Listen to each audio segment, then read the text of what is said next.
In Houston's criminal underworld, Kim Min-ho answered to no one. He controlled half the city's illegal operations with an iron fist. Trust was a luxury he couldn't afford. So when his new maid started leaving his penthouse every night at exactly 9:47 p.m. carrying bags she never brought in, his instincts screamed betrayal. For 26 days, he watched. For 26 nights, his suspicion grew darker. Was she stealing his money? Selling his secrets to rival gangs? On the 27th night, he followed her into Houston's most dangerous neighborhood, gun-loaded, ready to end the threat. What he discovered didn't just shock him. It shattered everything he thought he knew about power. Kim Min-ho built his empire on one unbreakable rule. Everyone is either an asset or a threat. At 46, he'd survived 3 decades in organized crime by trusting his paranoia more than his people. His network controlled gambling, protection rackets, and smuggling operations across Houston. Rivals feared him. Police avoided him. His own soldiers never met his eyes. Shanice Williams had worked for him exactly 4 weeks. Quiet, professional, efficient. She cleaned his penthouse, prepared his meals, never asked about the men in expensive suits who came and went at 2 a.m. Never questioned the locked rooms. Never flinched when she heard raised voices behind closed doors. Perfect. Until she wasn't. 26 days ago, Min-ho's security cameras caught something impossible to ignore. Shanice, leaving his building at 9:47 p.m., struggling under the weight of 2 bulging plastic bags that weren't there when she arrived that morning. His Lieutenant Jae-sung ran every protocol, inventory checks, safe combinations, hidden cash stashes, nothing missing. But those bags kept reappearing, night after night, same time, same route. In Min-ho's world, patterns meant danger. And Shanice had a pattern. The Serpent Syndicate had been making moves on his territory for weeks. 3 of his operations hit. Someone was feeding them information, and Shanice was new, too convenient. Tuesday night. Rain turning Houston's streets into rivers of neon light. Shanice left his building right on schedule, 9:47 p.m., 2 bags, hood pulled up against the downpour. This time, Min-ho was 3 cars behind her bus, rain drumming on his Mercedes roof, Glock 19 cold against his ribs. Tonight, he'd learn the truth. And if that truth was betrayal, Shanice Williams would join the list of people who'd underestimated him. She wouldn't be the first. She'd just be the most recent. Stop. Before we go any further, I need you to understand something. You're about to hear a story that will wreck you. And in about 40 minutes, when you're sitting there with tears in your eyes, trying to process what you just heard, you're going to think, I should subscribe to this channel. But here's the problem. By then, you'll be emotionally exhausted. You'll close the video and forget. So I'm asking you now, while your heart is still intact, hit that subscribe button. Because if this story does what I think it's going to do to you, you're going to want to make sure you never miss another one like it. And trust me, you won't want to miss what happens next. The bus lurched through Houston's rain-slicked streets, its windows fogged with condensation. Min-ho kept his Mercedes 3 cars back, watching the taillights blur through the downpour. Professional distance. He'd tracked targets across 3 continents. This should be simple, but something felt wrong.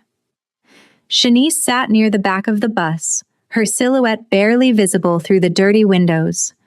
The bags rested on her lap, heavy enough to make her shoulders sag. Min-ho's hand moved to the Glock in his jacket.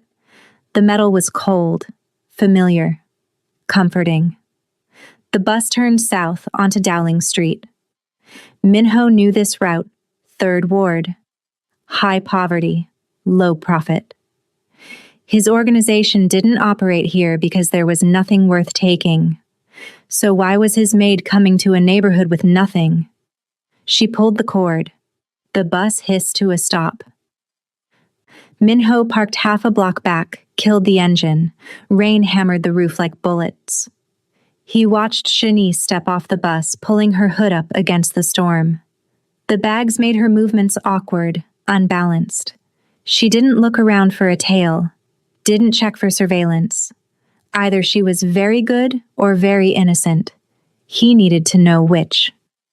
Minho followed on foot, staying in shadows that the streetlights couldn't quite reach. His shoes were Italian leather, ruined now by puddles and trash-strewn gutters. The neighborhood pressed in around him. Boarded windows, tagged walls.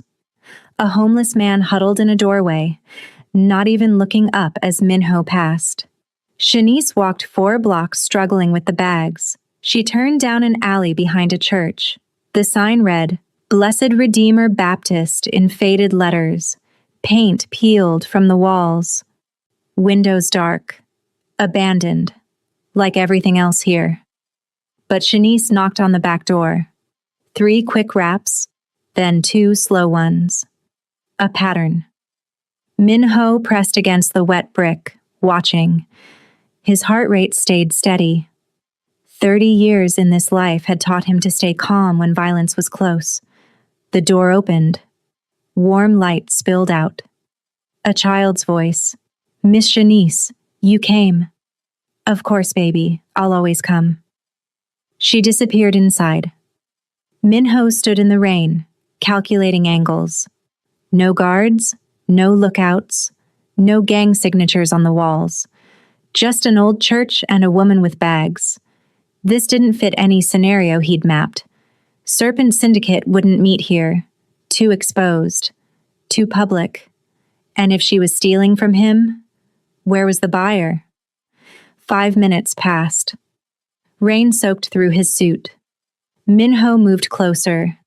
Found a basement window partially below ground level. He crouched down, peered inside. What he saw made no sense. Children, maybe 20 of them, ranging from toddlers to teenagers. Single mothers at folding tables. And Shanice, standing at a huge pot on a propane stove, ladling soup into paper bowls. Her hair was down. She wore an apron over her clothes. And she was smiling in a way Minho had never seen during 4 weeks of employment. Miss Shanice, can I have seconds? A little boy, maybe 7. Everyone eats first, Terrell. Then we talk about seconds. You know the rules. The boy nodded, took his bowl to a table. Other kids waited in line, patient and polite. They called her by name. She called them back. Every single one. Minho watched as she unpacked the bags. Not stolen cash, not intelligence files, groceries, bread, vegetables, rice, canned goods, the things she'd bought with her own money, the things he'd suspected were evidence of betrayal. An older woman approached Shanice, hugged her. Bless you, child. These babies were hungry tonight. Minho's hand was still on his gun. He'd come here ready to kill a traitor. Instead, he'd found something he didn't have words for. Something he hadn't seen in 3 decades of violence and control. Someone genuinely good. The rain continued to fall. Minho stayed frozen at the window, a man who'd killed for less than a wrong look, watching a woman give everything for a child's meal. The gun in his jacket suddenly felt heavier than it ever had. Inside, a teenage boy helped Shanice serve. Miss Shanice taught me to cook, he said to one of the mothers. Pride in his voice. Purpose. Minho had built an empire on reading people. Everyone had an angle. Everyone wanted something: power, money, revenge, survival.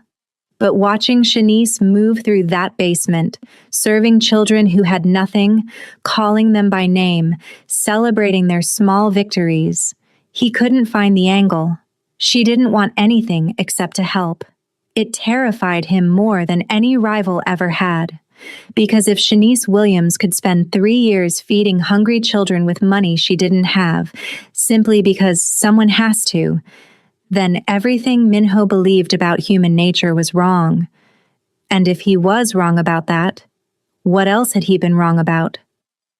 The question sat in his chest like a stone.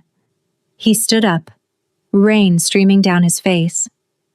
His Mercedes waited in the darkness. He could leave now. Forget this. Let her keep her secret and continue his paranoid existence, suspicious of everyone, trusting no one. But something held him there. Minho looked through the window one more time. Shanice knelt beside a little girl, maybe 6 years old. She brushed the girl's hair back from her face with such tenderness that Minho felt something crack in his chest. The girl hugged Shanice, and Shanice closed her eyes like she was holding something precious and fragile. For the first time in 30 years, Kim Minho didn't know what to do next. Minho couldn't leave. He told himself it was professional curiosity, gathering intelligence, understanding potential threats. But he'd been lying to himself for 3 decades. Why stop now? He watched through the window for another hour. Watched Shanice interact with each child like they mattered. Like their small victories were worth celebrating. A mother got a job. Shanice cheered like she'd won the lottery. A kid passed a math test. Shanice gave him extra cornbread, made him promise to keep trying. The children were mostly Black and Latino, clean but wearing worn clothes. They respected Shanice in a way Minho's soldiers never respected him. His men feared him. These children loved her. Around 11, families started leaving with containers of leftovers. They thanked Shanice quietly, some with tears in their eyes. She hugged each one, told them to stay strong, promised she'd be back next week. The teenage boy stayed behind, helping clean up, washing dishes in a small sink. Shanice dried them, stacking plates carefully. Minho made a decision. He needed answers. His footsteps echoed on the basement stairs. Shanice froze mid-wash, hands still in the soapy water. She turned slowly. Recognition flashed in her eyes, then fear. "Mr. Kim." Her voice was steady, but her hands trembled. The teenager, DeAndre she'd called him, tensed like he was ready to fight. Protective. Minho noted that. "How long have you been out there?" Shanice asked. "Long enough." Silence. Minho stood in his expensive suit, soaking wet, completely out of place in this basement church. Shanice waited, probably for judgment, for consequences. DeAndre stepped closer to Shanice. "Miss Shanice, you know this man?" "It's okay, baby. This is Mr. Kim. I work for him." The boy didn't relax. "You want me to stay?" "No, honey, you go on home. Your mama's waiting." DeAndre left reluctantly, shooting Minho a look that said he'd better not hurt her. Minho respected that. Loyalty was rare. When they were alone, Minho moved to one of the folding tables. Sat down. The chair creaked under him. Everything in this place was held together by willpower and prayer. "The bags," he said, "every night for 26 days. Shanice nodded, dried her hands on a towel. "Groceries, whatever I can afford after rent." "You've been doing this with your paycheck?" "Yes, sir." The sir bothered him. After what he'd just witnessed, it felt wrong, but he didn't correct her. "Why?" Shanice didn't answer immediately. She hung up the towel, moved to sit across from him. The fluorescent lights hummed overhead. Outside, rain continued to fall. "Because someone has to," she finally said. "That's not an answer." Shanice met his eyes. Hers were tired but clear. "It's the only answer there is, Mr. Kim. These children are hungry. I have food. What else matters? Minho had interrogated men in worse places than this. He knew when people were lying. Shanice wasn't lying. She genuinely believed that was enough reason. Children were hungry, so she fed them. Simple, pure, incomprehensible to a man like him. How long? 3 years. Since the church closed down, I've been running it. Alone? Mostly. Some volunteers come and go. But yes, mostly alone. 3 years. Before she even worked for him. This wasn't about manipulation or playing an angle. This was who she was. Are you going to fire me? The question caught him off guard. For feeding hungry children? For using work time to buy groceries? For lying about where I go? Minho realized she thought this was the end, that he'd come here to punish her for having the audacity to be kind. No, he said.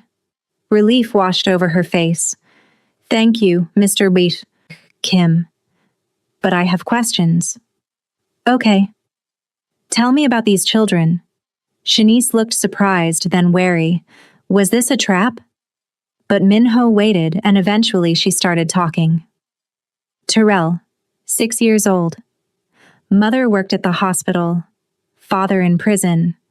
Lakeisha, 9. Brilliant at math but no money for school supplies. DeAndre, 16. Wanted to be a chef but had no path to culinary school. The Martinez twins, 12. Mother cleaned houses. Father deported last year. She knew every name, every story, every struggle. Minho listened without interrupting. He'd built his empire by knowing everyone's weakness, everyone's pressure point. But listening to Shanice catalog the struggles of families in Third Ward, he realized something uncomfortable. His organization had never even noticed these people existed. They had nothing worth taking, so they were invisible. These people aren't on anybody's radar, Shanice said. Not police, not social services, not churches with money. Just forgotten. Why you? Minho asked. Why is this your responsibility? Shanice went very quiet, her hands folded on the table. When she spoke, her voice was softer. It's not. But I understand what it's like to be forgotten. She didn't elaborate. Minho didn't push. He understood secrets. The clock on the wall read 1:15 a.m. Shanice stood. I should go. Early shift tomorrow. I'll drive you home. That's not necessary. It's 1:00 a.m. in Third Ward. I'm driving you. Something in his tone said there was no argument. Shanice grabbed her coat, her empty bags. They walked to his Mercedes in silence. The drive was quiet. Minho navigated through empty streets, past the territories he controlled. Shanice lived in a small apartment building, bars on the windows, paint peeling from the walls. He pulled up to the curb. Thank you, Mr. Kim. For what? For not firing me. For the ride. For... She trailed off. For not being the man you thought I was. Minho finished in his head. For not doing what I came here to do. Shanice got out, walked to her building. Minho waited until she was inside before driving away. On the way back to his penthouse, he couldn't stop thinking about what he'd seen. For 30 years, he'd controlled Houston's underworld by knowing everyone's secrets. But sitting beside him had been a woman whose secret was the opposite of what he'd imagined. She wasn't hiding crimes. She was hiding grace. And somehow, that was more dangerous than any rival gang. Morning came with no sleep. Minho stood at his penthouse window, watching Houston wake up. His phone buzzed. Business. The Serpent Syndicate had hit another one of his operations. 3 soldiers injured. He should care about that. Should be planning retaliation. Instead, he kept seeing Shanice's face as she served soup to children. At 6 a.m., Shanice arrived for work. Same as always. She cleaned, prepared his breakfast, moved through his space like a ghost. But Minho watched her differently now. Noticed the way she paused at the top of stairs, catching her breath. The way her hands trembled slightly when she poured his coffee. She was exhausted, and she'd be back at that church tonight. Shanice. She turned, surprised he'd used her name. Yes, Mr. Kim? Sit down. I'm working, sir. Sit. She sat, wary, waiting for the other shoe to drop. Minho didn't know how to say what he needed to say. 30 years of giving orders, making threats, controlling outcomes. But this required something different. I need to know more, he said. About what?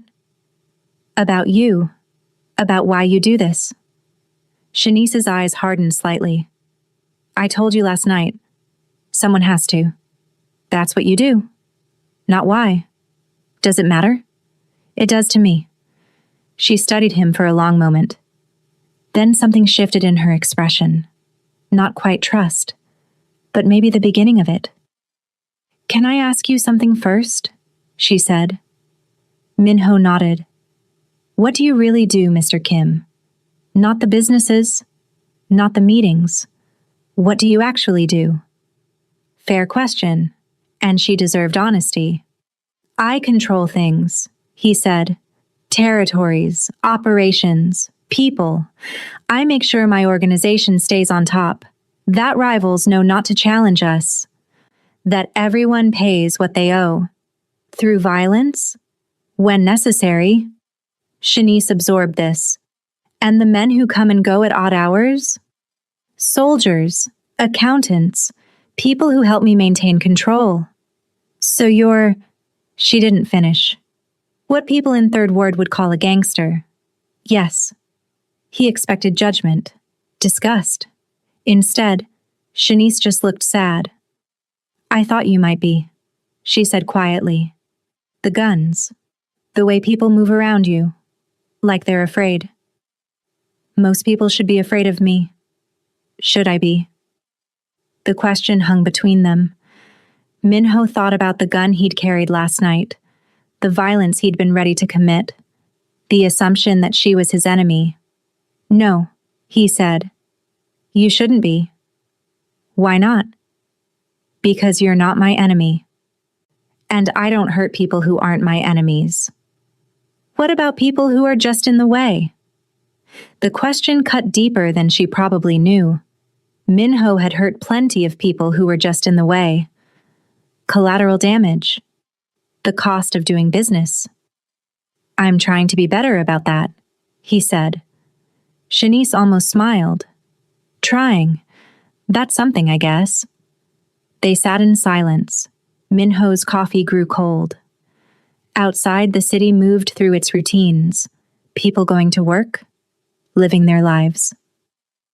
Unaware that 30 floors above them, a crime lord and a maid were having a conversation that might change everything. My daughter died 3 years ago, Shanice said suddenly. Her name was Amara. She was 6 years old. Minho went very still. Someone took her. Took my husband, too. They wanted money I didn't have. And when I couldn't pay, her voice cracked. They killed them both. Right there on the phone. I heard it happen.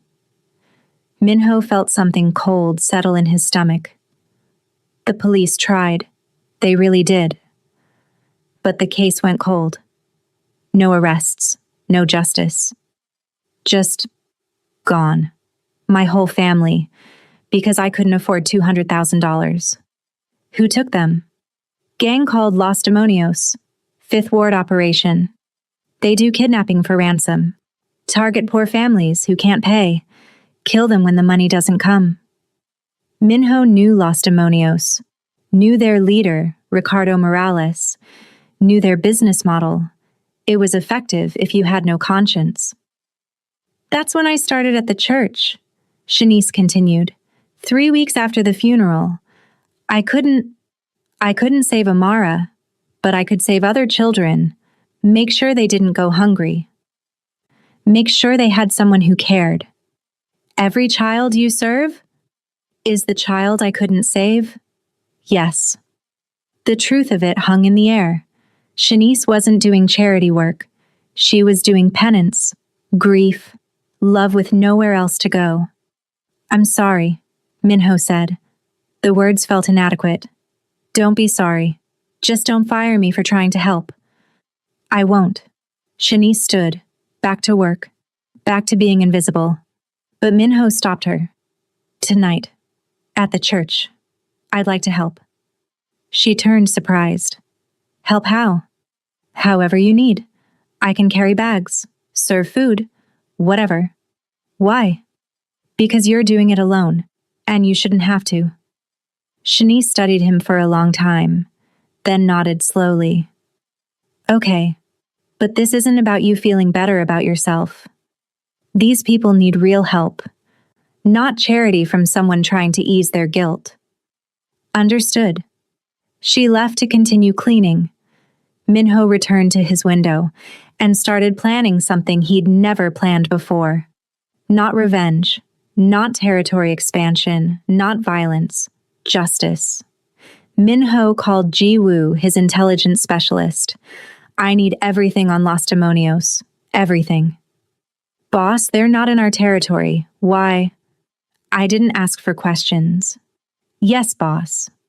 By noon, Ji Woo delivered a file. Thick, detailed. Minho read it alone in his study, door locked. Los Demonios, led by Ricardo El Diablo Morales, operations in 5th Ward and East End. Primary income, kidnapping for ransom, targeting low-income families. Success rate, high. Conviction rate, 0. Police couldn't touch them. Witnesses too scared to talk. 47 kidnappings in 3 years. 3 families got their loved ones back alive. 31 ended in murder. 13 still missing. Presumed dead. Amara Williams wasn't the first child they'd killed for money. She wasn't even the 10th. Minho kept reading. Found the police report from May 15, 2021. David Williams, 32. Amara Williams, 6. Abducted outside their apartment. Ransom demand, $200,000. Shanice raised $8,000 in 36 hours. Not enough. The ransom call transcripts made his stomach turn. Shanice begging. Amara crying in the background. Mommy, I want to come home. Then gunshots. Then screaming. Minho had to stop reading, put the file down. He'd ordered executions, watched men die, delivered violence without mercy. But reading about a 6-year-old girl begging for her mother while she was being murdered, that crossed lines even he had. He picked up the file again. Forced himself to finish. Bodies found in an abandoned warehouse. Execution style. Crime scene photos showed exactly what Los Demonios did to people who couldn't pay. David Williams, Amara Williams. Forever 6. Police investigation went nowhere. Case went cold after 6 months. No arrests. No justice.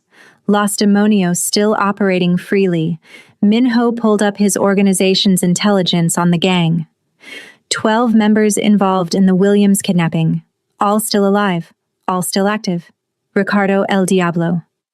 Morales, leader, ordered the hit. Miguel Santos, triggerman, shot David.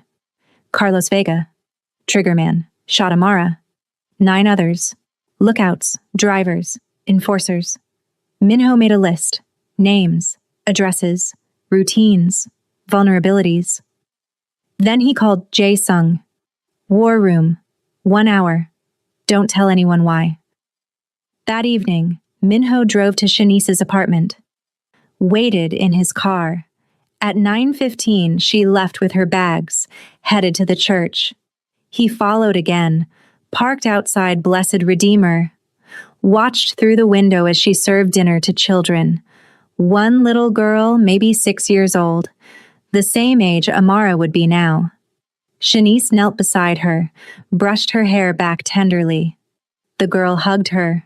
Shanice closed her eyes, holding her like something precious and fragile. Minho sat in the rain and understood something fundamental. Shanice had spent 3 years feeding other people's children because she couldn't save her own. Every meal was a memorial. Every child was Amara's echo. And the men who'd murdered her family were walking free, laughing, living their lives like Amara Williams never existed. Minho pulled out his phone. Texted Jiwoo. Full target packages on every Los Demonios member involved in the Williams kidnapping. Names, addresses, routines, vulnerabilities, everything. Jiwoo. Boss, what are we planning? Minho looked at Shanice through the window, watched her serve soup with that heartbreaking smile. He typed back, Justice. Inside the church, Shanice laughed at something a child said. The sound carried through the rain. Pure, genuine, beautiful. Minho had built his empire on one principle. Everyone pays their debts. Los Demonios had a debt 3 years overdue. With interest, that meant blood. He started the car, drove back to his penthouse, made calls, mobilized his organization. By midnight, the wheels were in motion. The police had failed Shanice. The courts had failed Amara. But Kim Minho had never failed to collect. And this debt? This one was personal. Can we just pause for a second? Because if you're feeling what I'm feeling right now, if your chest is tight and you're trying to figure out how a woman who lost everything is still out here feeding other people's children, then you understand why I can't stop telling stories like this. This is real grief transformed into real grace. And if you're the kind of person who doesn't run from emotions like this, who doesn't need everything sugar-coated and shallow, then you need to subscribe. Not because I'm begging, because content that makes you feel this deeply is dying. The algorithm hates it. It's too long, too real, too human. But people like you, people who are still here, still feeling, you're the reason it survives. Hit subscribe. Then let's watch this man's entire worldview shatter. The war room meeting lasted 3 hours. Minho laid out the targets. 12 Los Demonios members. Jae-sung and 3 other lieutenants listened as he explained the operation. I want all of them, Minho said. No exceptions. Jae-sung frowned. Boss, this isn't our territory. This could start a war. Then let it start. Over what? This happened 3 years ago to someone we don't know. Minho's voice dropped to ice. I know her now. That's enough. His lieutenants exchanged glances. They'd never seen him personally invested like this. Usually he was calculating. Risk versus reward. This was different. Hyun-soo spoke up. Boss, who was she to you? Someone good. In a world that didn't deserve her. The plan was methodical. Start with the outer circle. Work inward. Make deaths look unrelated. Overdoses, accidents, gang disputes. Leave El Diablo for last. He needed to know why before he died. Week 1, 3 targets down. Luis Martinez, lookout, found dead in his apartment. Fentanyl overdose. Police ruled it accidental. Jorge Ruiz, driver. Car accident on Highway 59. Brake lines cut. He drove into an overpass support at 80 Matipaslamp. Investigators called it mechanical failure. Pablo Mendez, enforcer. Stabbed in a bar fight. Self-defense. The attacker, one of Minho's operatives, disappeared before police arrived. Week 2. Los Demonios started noticing. El Diablo called an emergency meeting. 3 soldiers dead in 7 days. 2 suspicious, but no pattern. No identified enemy. Diego Torres, enforcer. Home invasion. Shot with his own gun. Staged as robbery. Antonio Ruiz, lookout. Disappeared after leaving a strip club. Body found in Buffalo Bayou 3 days later. Drowned, hands and feet bound. Now Los Demonios knew they were being hunted. Security increased. El Diablo went into hiding, but Minho had been playing this game longer.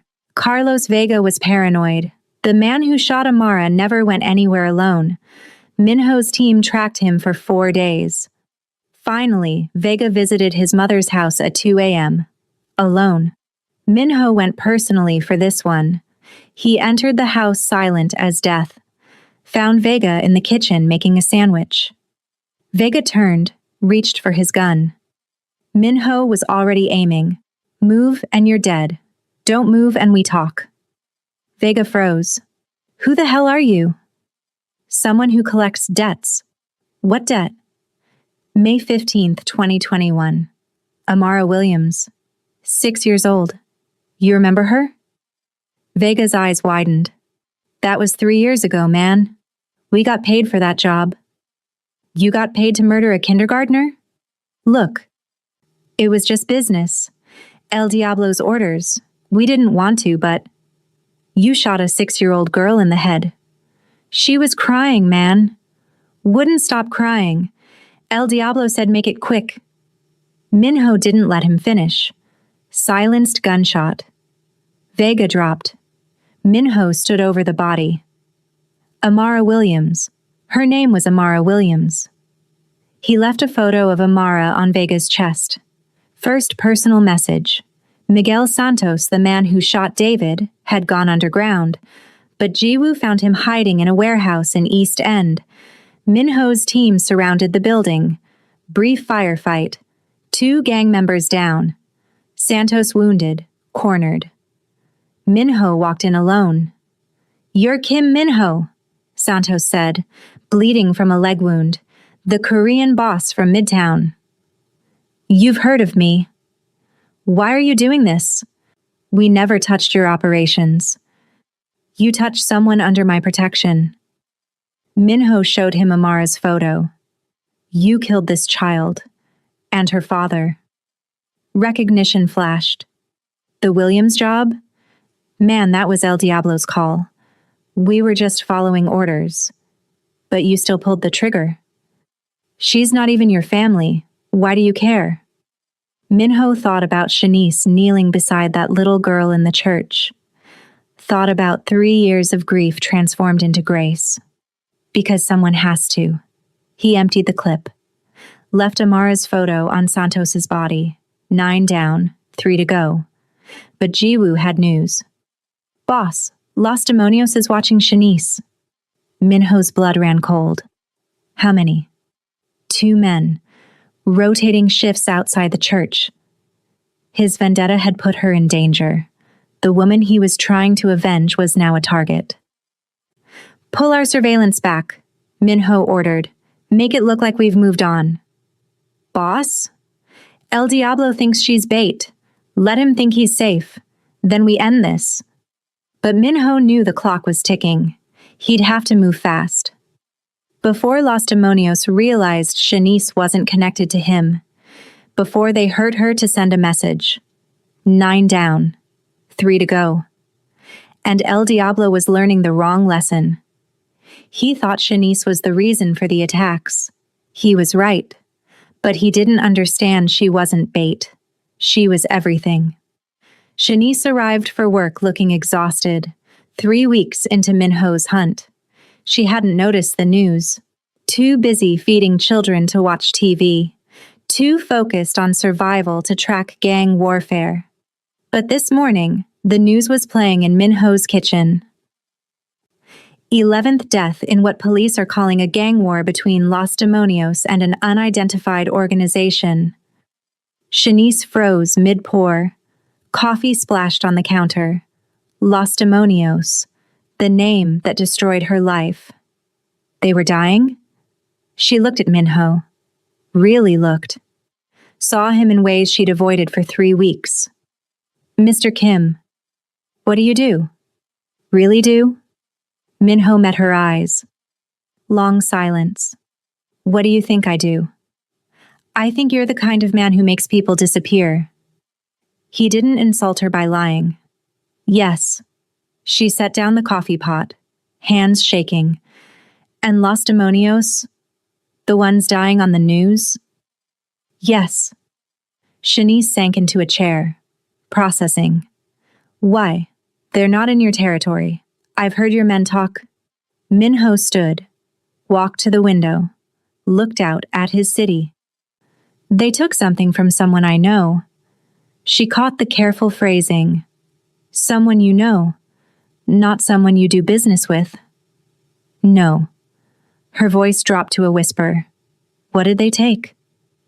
Everything. From who? He turned to face her. From you. Shanice went pale. How do you know? I know everything about people in my life. I had you investigated. Anger flashed. You had no right. I had every right. You work in my home, but that's not why I looked. Then why? Because I followed you to the church, saw you feed those children, saw you smile at a 6-year-old girl the way a mother smiles at her daughter, and I needed to know why. Tears in Shanice's eyes now. You had no right to dig into my life. I found the police reports, the ransom call transcripts. I heard you begging them not to hurt Amara. Stop. I heard the gunshots through the phone. I read what they did. Shanice was crying, 3 years of buried grief surfacing. You don't understand. I understand the men who murdered your daughter were walking free. Were walking free. The past tense registered. What did you do? Minho listed the names. Luis Martinez, Jorge Ruiz, Pablo Mendez, Diego Torres, Antonio Ruiz, Carlos Vega, he shot Amara, Miguel Santos, he shot David. Stop. 9 men who participated, 9 men dead. Shanice's horror was visceral. You killed them. You killed them all. They murdered your family. They weren't yours to kill.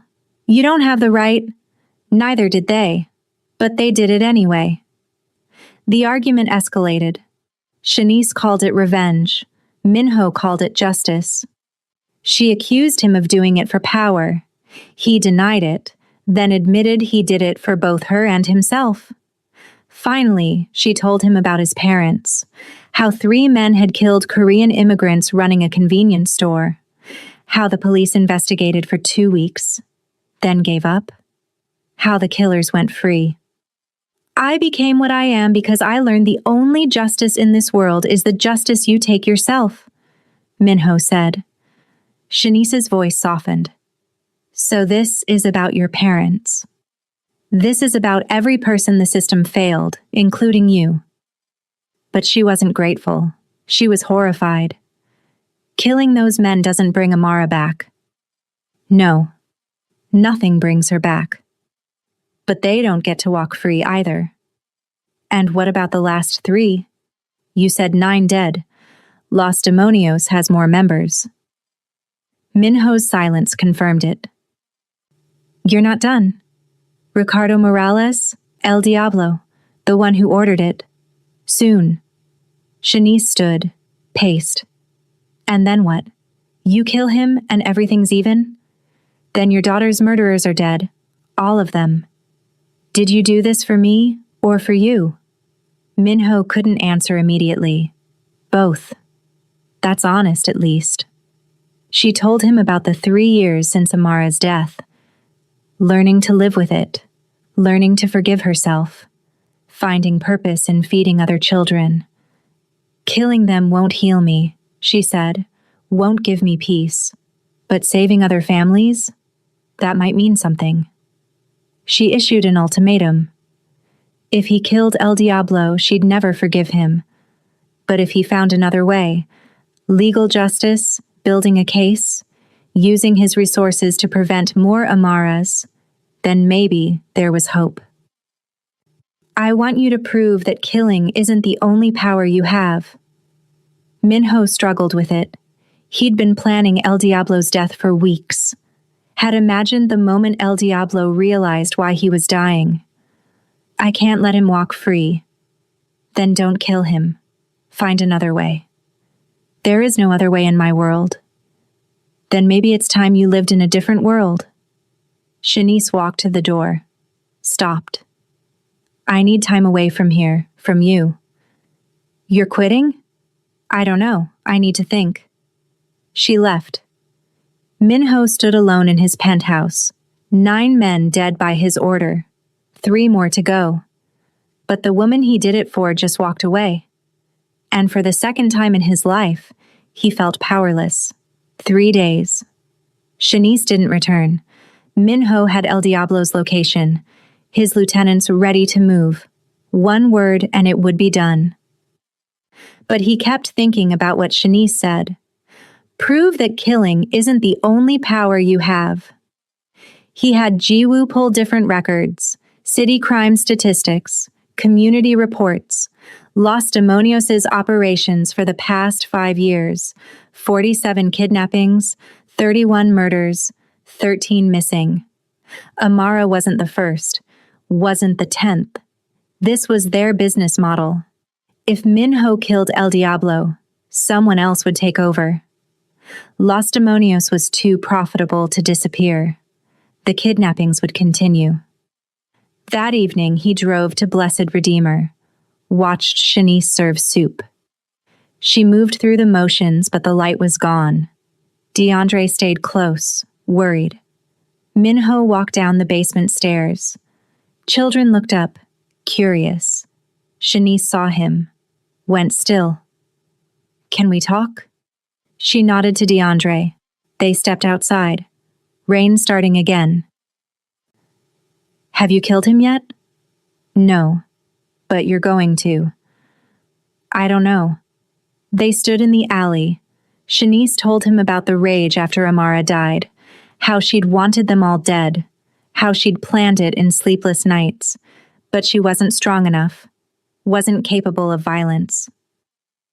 Do you know what that's like? To want justice and have no way to get it? Yes, Minho said quietly. I know exactly what that's like. She told him about the powerlessness. Minho told her about choosing power instead. About becoming what he feared most to avoid feeling helpless again. I want them dead, Shanice admitted. God forgive me, I do. But killing them won't heal me, won't bring Amara back, won't stop the pain. So what do you want me to do? I want you to be better than them. Better than the system that failed us. Minho proposed an alternative. Using his resources to build a legal case, police contacts, FBI connections, evidence gathering, witnesses he could protect and relocate. Make it so airtight even corrupt cops couldn't ignore it. That could take months, years, and Los Demonios keeps operating. I can stop El Diablo tonight, or I can do it the legal way, which takes time and might not work. Shanice studied him. One way makes you a vigilante, the other makes you someone trying to do better. She gave him a choice. Kill El Diablo and lose her forever, or build the case, bring legal justice, prove he was more than a killer. If you kill him, I'll never forgive you. But if you build the case, even if it takes years, then maybe there's hope. Hope for what? Hope that you're more than just another killer. Hope that Amara's death leads to something other than more death. Minho stood in the rain. The easy path was violence. The hard path was restraint. Faith that the system could work if you pushed it hard enough. He didn't have that faith. But Shanice did. Okay, I'll build the case. Legal justice. No more killings. Shanice exhaled like she'd been holding her breath for days. Thank you. Don't thank me yet. This might not work. But you're trying. That's what matters. They returned to the basement. Children eating, laughing. Safe for this evening. Minho watched Shanice serve food, watched her turn grief into grace. This was what he was protecting now. Not his empire, not his reputation, just this. Children eating warm food served by a woman who chose love over rage. He called Jae-sung. Pull the hit team back. We're changing strategy. I need investigators, not soldiers.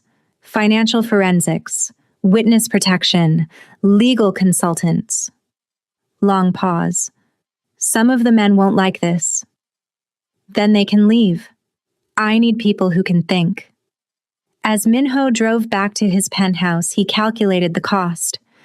Building a legal case would take a year, maybe 2. More families would suffer. More children might die. This was harder than killing, harder than war. It required faith in a system that had failed him. He didn't have that faith. But Shanice did. And for reasons he was still understanding, that was enough. 2 months in, Min-ho assembled a team. Retired FBI agent on payroll, forensic accountant, private investigators. Jae-sung stayed loyal. Ji-woo stayed because the challenge interested him. 4 lieutenants walked away. Thought he'd gone soft. The forensic accountant, Robert Chen, found the money trail. Los Demonios laundering ransom payments through car washes and restaurants. $4.2 million in 3 years. 47 kidnappings. Prosecutable. Min-ho identified 12 surviving families, victims too terrified to testify. He offered relocation, new identities, financial support. 3 families agreed. El Diablo retaliated, sent soldiers to intimidate witnesses. Firebombed one family's house. They escaped barely. Min-ho moved all witness families to safe houses, guarded 24/7. Expensive. Resource-intensive. His organization bled money. Hyun-soo confronted him. Boss, we're not social workers. We're soldiers. We're whatever I say we are. This isn't what I signed up for. We're losing respect. Other gangs think we're weak. Let them think what they want. Hyun-soo left. Min-ho didn't stop him. The remaining team was smaller but focused. Shanice visited occasionally. Min-ho showed her the evidence, financial records, witness testimonies, pattern of kidnappings. This is really happening. You're actually building a case. I made a promise. You could have broken it. I'd have known. But the FBI said it wasn't enough. They needed direct connection between El Diablo and violence. Either him on tape ordering a hit, or someone from his inner circle flipping. Ji-woo found the weak link. Mateo Vega, Carlos Vega's younger brother. Low-level Los Demonios. Wasn't involved in Amara's kidnapping. But his brother's death shook him. Min-ho met Mateo in a parking garage. Alone. You killed my brother. Your brother killed a 6-year-old girl. He was following orders. So are you. How many more children die before you stop following? Min-ho made an offer. Testify. Wear a wire. Record El Diablo ordering hits. Build a case that puts him away for life. In exchange, witness protection, new identity, new city, new life. Mateo hesitated. My girlfriend's pregnant. 3 months. Then choose different for your kid. Mateo agreed. Agent Williams fitted the wire. Mateo went into a meeting with El Diablo. Min-ho, Jae-sung, and Williams listened from a surveillance van 2 blocks away. The conversation was gold. El Diablo admitting to ordering the Williams hit. That bitch couldn't pay, so her family paid different. Cough up the money or cough up blood. He laughed about it. Said 6 years old didn't matter. Should have paid faster. We got him, Agent Williams said. Direct admission. This is enough for life in prison. 2 weeks later, FBI raided Los Demonios safe houses simultaneously. El Diablo, his lieutenants, 14 soldiers arrested. Seized $1.3 million, weapons, financial records. Media coverage. Massive gang bust in Houston. Min-ho brought Shanice a newspaper. Ricardo Morales arrested in connection with 47 kidnappings. She read it twice, hands shaking. He's really arrested. Facing 23 counts of murder, 47 counts of kidnapping, RICO charges. He'll never see daylight again. Tears streamed down Shanice's face. Amara gets justice. She gets justice. Minho had spent significant resources, money, time, personnel. His organization was smaller, reputation damaged. Some rivals thought he was weak, but Los Demonios was destroyed legally. El Diablo wouldn't be replaced because he was in prison, not dead. And Shanice was crying tears of relief instead of grief. This didn't feel like his other victories. It felt smaller and larger at the same time. That was victory, not conquest, healing. Before we see what Minho chooses, I want you to think about what you've just witnessed. A woman who lost her child, who heard her baby's last moments over a phone, and instead of drowning in rage, she's been feeding other people's children for 3 years. Just think about that. Now ask yourself, what kind of person are you? Are you someone who witnesses that level of grace and walks away unchanged? Or are you someone who says, that matters. I want more of that in my life. I want to support stories that remind me what we're capable of. Subscribing takes 2 seconds. Costs you nothing. But it tells the universe, and it tells me, that beauty like this deserves to exist. Don't be the person who felt everything and did nothing. Subscribe. Then let's find out if a killer can choose mercy. 3 months after El Diablo's arrest, Minho drove Shanice to an empty building in 3rd Ward. What is this? Yours, if you want it. Former community center, 15,000 square feet. Kitchen, dining hall, classrooms, medical clinic space. Minho had purchased it. I thought we could expand what you're doing. Shanice stared. I can't afford this. I can. Consider it my investment in making sure what happened to Amara doesn't happen to other children. He proposed the Amara Williams Foundation. Shanice's breath caught at her daughter's name. Focus areas: feeding children, supporting single mothers, preventing gang violence, providing resources the system didn't. Using what money? Mine. 30 years of criminal profits. Time to put it towards something that matters. Shanice hesitated. This is blood money. Yes. But money has no memory. It can be cleaned, repurposed, transformed. Her conditions were strict. No gang money directly to the foundation, legal corporation, legitimate income streams. She'd run it completely.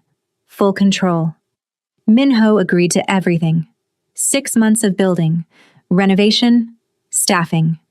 Shanice hired chefs, social workers, nurses, counselor, paid above market rate. If we value this work, we pay people accordingly. Month 5, soft opening, 60 kids, 30 mothers, hot meals, medical screenings, backpacks with supplies. Shanice spoke about Amara. She didn't get to grow up, but every child who walks through these doors gets a chance to. That's her legacy. Month 6, full operation, serving 150 meals a day, after-school tutoring, free medical clinic, job training for mothers.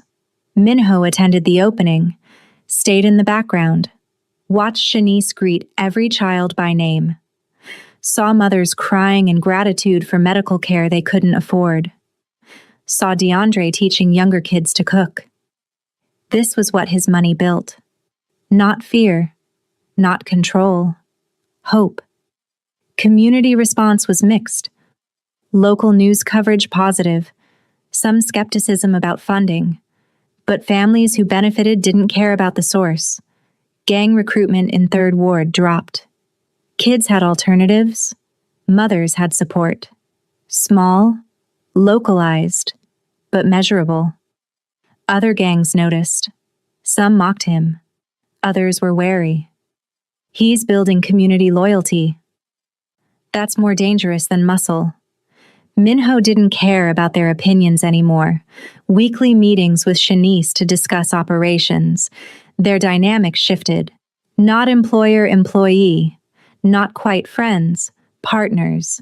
Mutual respect built on shared purpose. One evening after successful dinner service, Shanice asked, "Do you feel redeemed?"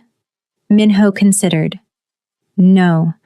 Redemption isn't something I think I get." "Why not?" "Because I've done things that can't be undone. People I've hurt. Lives I've ended." "Then what is this?" "Repayment. I can't erase the debt, but I can keep paying against it." Shanice smiled.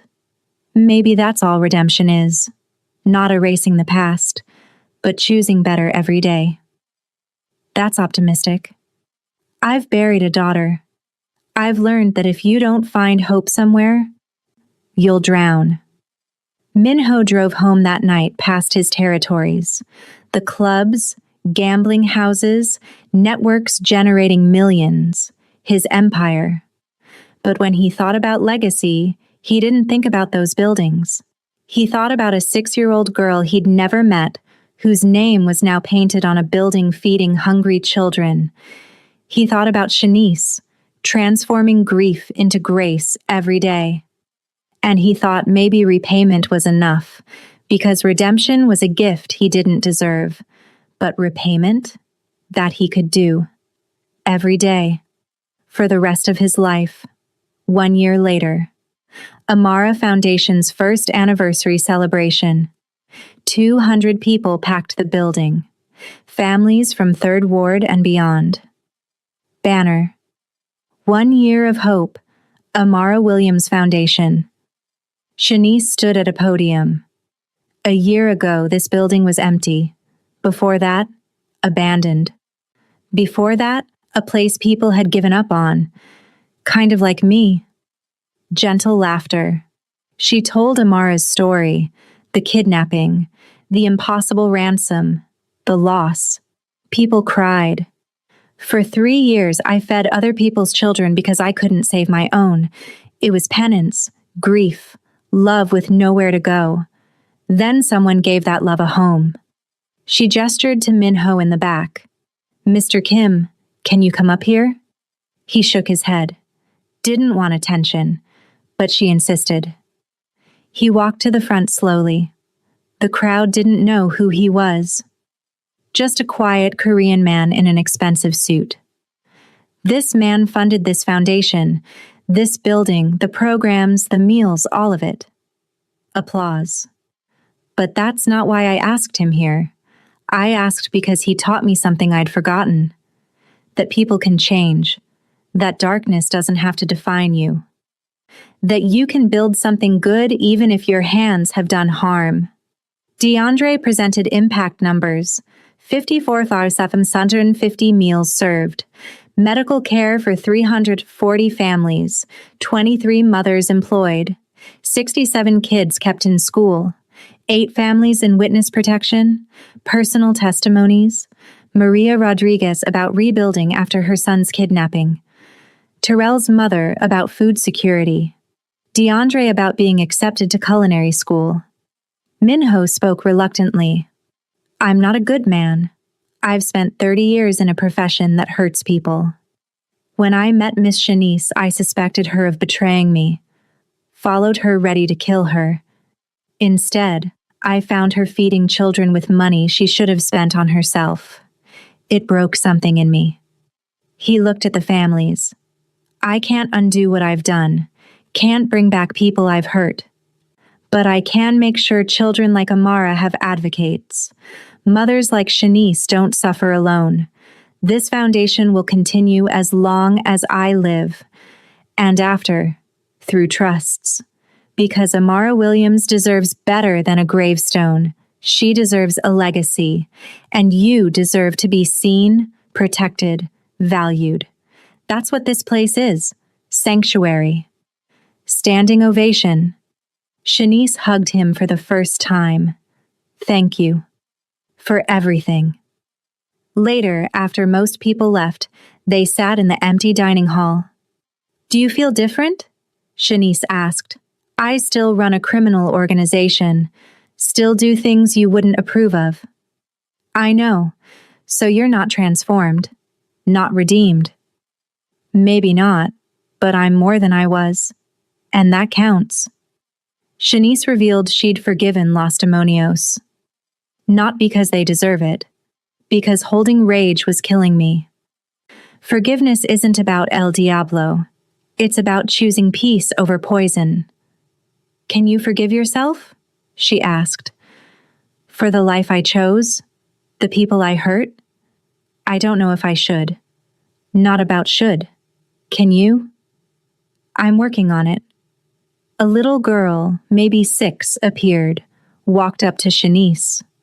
Miss Shanice, my mama said to say thank you for making me feel safe.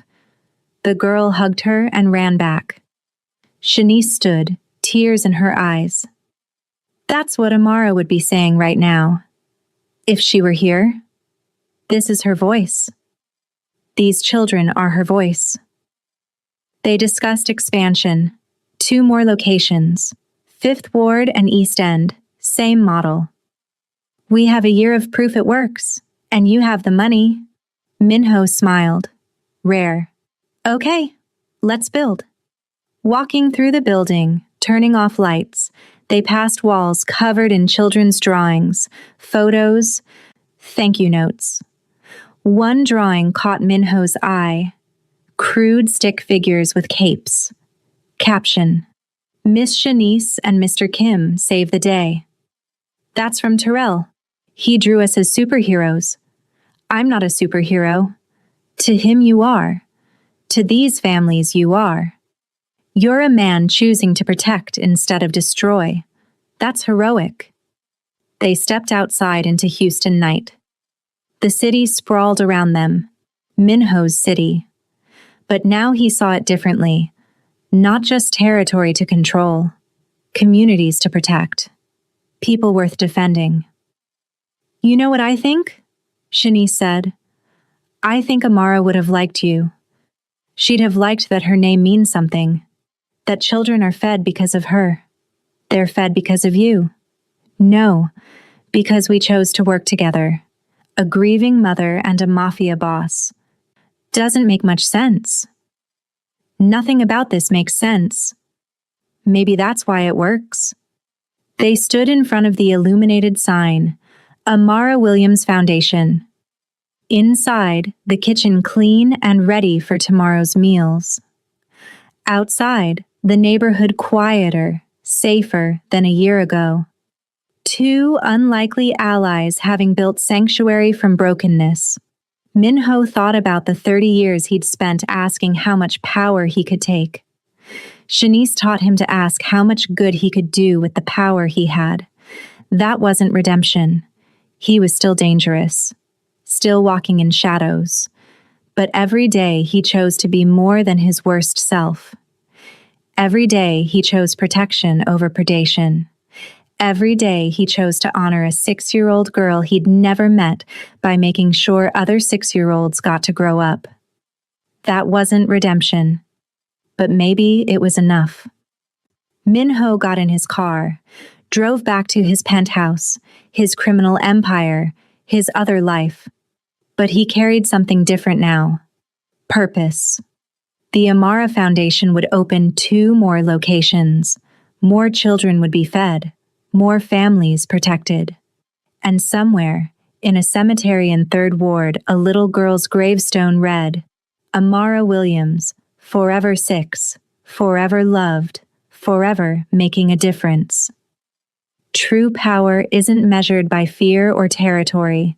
It's measured by how many lives you protect and how many broken pieces you help put back together. Kim Minho learned that lesson 30 years too late, but he learned it. And every child who walked through the doors of the Amara Foundation proved it's never too late to choose better. Even for a man who once chose only violence, even for a woman who once chose only grief. Together, they chose sanctuary, and sanctuary was enough.